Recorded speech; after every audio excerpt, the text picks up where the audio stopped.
meus amores, tudo bem com vocês? Na aula de ciências de hoje, nós vamos começar o capítulo 6 do nosso livro didático, e o nome dele é Energia Térmica, a partir da página 30. Então vamos lá? Para a gente começar esse conteúdo, nós precisamos abordar os conceitos de temperatura e calor, porque são duas coisas diferentes, então a gente precisa saber qual é essa diferença. Bom, em ciências, é comum a gente medir e comparar algumas variáveis que a gente chama de grandezas físicas.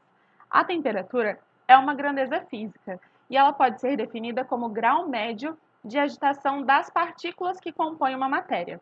Então, toda matéria é composta por partículas e elas se movimentam, elas se agitam. E aí a temperatura, né, mais elevada ou mais baixa vai variar de acordo com o grau de agitação, se essas partículas se agitam mais ou menos. Bom, para a gente medir a temperatura, existem algumas maneiras. Muitas vezes a gente mede de uma forma mais intuitiva, como o tato, por exemplo, né, que é um dos nossos sentidos. Então a gente encosta em algo para ver qual é a temperatura daquilo, se está na temperatura que a gente gostaria. Mas não é a forma ideal, porque a gente não consegue saber exatamente qual é a temperatura, só se está quente ou frio, por exemplo. Inclusive, vocês vão fazer um experimento sobre isso hoje. E também pode ser meio arriscado, né? A gente pode acabar se queimando ou até lesionando com o gelo, né? Dependendo da temperatura. E existem formas mais precisas para medir essa temperatura, que é com o uso de instrumentos específicos, como o termômetro, que pode indicar exatamente para a gente qual é a temperatura daquele corpo, daquele objeto que a gente está medindo. Então, por exemplo, se a gente desconfia que está com febre, só o ato de colocar a mão na testa, né, para ver a temperatura, não vai falar para a gente exatamente qual é a temperatura do corpo. Então, o melhor é que a gente faça o uso de um termômetro. Além disso, existe uma outra forma da gente tentar medir a temperatura, que é de acordo com a sensação térmica, com a sensação que a gente tem de temperatura. Então, por exemplo, se eu estou dentro da minha casa, né, sem a luz do sol diretamente, eu posso estar sentindo uma temperatura mais amena, né, um pouquinho mais fresco, digamos assim. E aí eu preciso sair para fazer alguma coisa na rua, comprar um pão, não sei. E aí a gente sai exposto ao sol. É normal que a sensação térmica seja de quê? Mais quente, né? Porque a sensação térmica, ela não depende só da sensibilidade de cada pessoa, mas também da temperatura, do vento, da umidade, da incidência solar, se é direta ou indireta, né? Por exemplo, na sombra, que a incidência solar é indireta, a temperatura costuma estar um pouquinho mais baixa. Se está muito quente, mas está ventando, a gente tem a sensação térmica também de que está um pouco mais fresco. Então, isso tudo influencia na sensação térmica.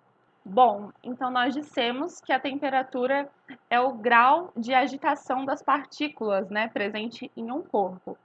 Então, ela é propriedade de cada corpo. Cada corpo tem uma temperatura, tá? E aí, os corpos, né? Quanto maior a temperatura do corpo, maior a agitação das partículas. Então, aqui a gente vê, ó, uma bacia com água quente, por exemplo. Os átomos estão com uma agitação maior, estão se movimentando mais, estão mais agitados, tá? Olha aqui essas linhas, né, representando a agitação desse corpo, né, dessa bacia de água. E quanto menor a temperatura, menor a agitação dessas partículas, né? Então, quanto mais fria estiver essa água ou esse corpo, esses corpos, esses átomos, essas partículas, elas estão um pouco mais lentas, com uma agitação menor, que é o caso aqui dessa bacia com água fria e cubos de gelo, tá? Eles estão aí se movimentando mais lentamente, menos agitados. Bom, e o que é calor? O calor, ele não é algo contido em um corpo, certo? Presente em um corpo. Ele é justamente a transferência dessa energia térmica entre corpos com diferentes temperaturas. Então, ele não está presente em um corpo, ele é algo que está sendo transferido. Isso acontece espontaneamente, né, de um corpo de maior temperatura para outro corpo de menor temperatura. Então, aquele corpo que estiver mais aquecido, ele vai acabar passando, né, um pouco da sua temperatura para o corpo menos aquecido. Por exemplo, aqui a gente tem uma xícara de café, a gente vê que o café está bem quente, né? está saindo fumaça, e, por exemplo, a xícara e o prato e até mesmo a colher, eles têm uma temperatura menor do que esse café. No momento que o café entra em contato com esses objetos, com esses corpos, ele começa a transferir calor para eles. Por isso que aquece a xícara, aquece o pires e aquece também a colher se a gente mexer esse café. Por que acontece esse equilíbrio, essa transferência de calor? Para gerar o equilíbrio térmico. Porque, vejam bem, apesar de temperatura e calor serem grandezas que expressam características diferentes, elas se relacionam. De que forma? Quando dois ou mais corpos com temperaturas diferentes são colocados em contato, eles vão ceder ou receber calor.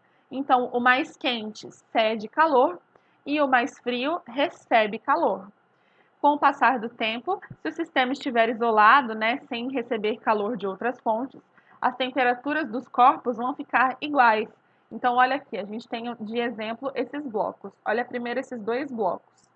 O bloco vermelho aqui, ele está representando um corpo com temperatura maior, enquanto o bloco azul, um corpo com temperatura mais baixa. Eles são colocados em contato. E o que começa a acontecer? Esse bloco vermelho, que tem a temperatura maior, começa a transferir calor para o corpo azul, certo? Que tem a temperatura mais baixa. Com o passar do tempo, a temperatura deles iguala. Ó, aqui esse roxo está representando a mistura desse vermelho e desse azul, né? Querendo dizer para gente o equilíbrio térmico, ou seja, os dois corpos ficaram com temperaturas iguais.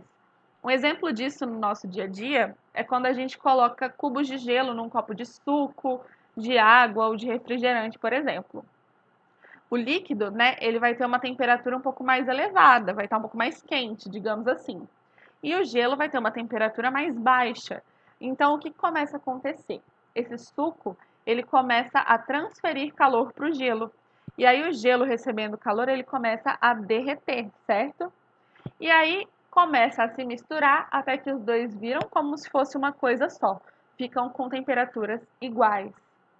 O nosso corpo, ele também faz o equilíbrio térmico.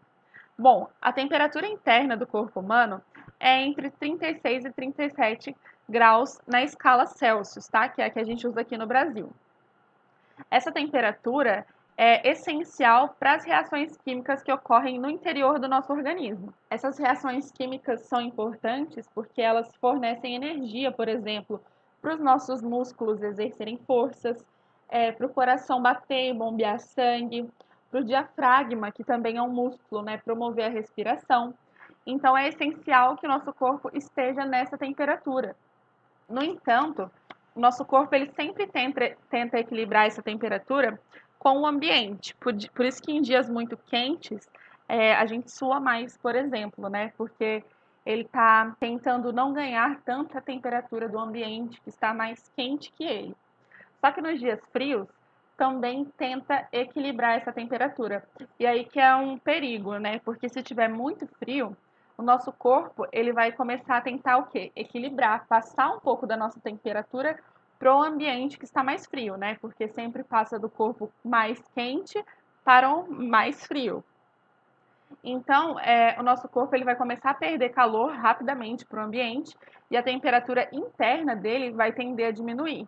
Isso vai ser extremamente prejudicial para as funções do nosso organismo, né? Então, o nosso coração pode começar a bater mais lentamente, por exemplo, e chegar a parar causando a morte.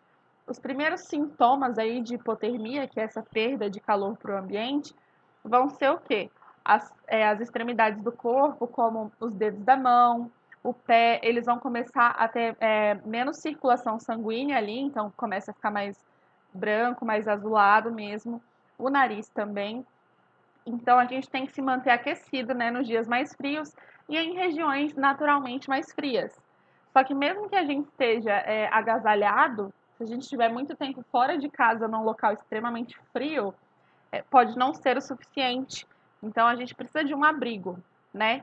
Por isso que muitas vezes, em locais muito frios e em épocas do ano muito frias, acabam acontecendo mortes por hipotermia, principalmente de moradores de rua, né? Que eles não têm um local, muitas vezes, para se abrigar, tá? Apesar de algumas prefeituras fazerem esse trabalho de recolherem eles da rua, né, e dar um abrigo, ainda acontece, infelizmente. Bom, eu espero que vocês tenham entendido essa parte do conteúdo para realizar as atividades de hoje, tá? Um beijo e até a próxima aula.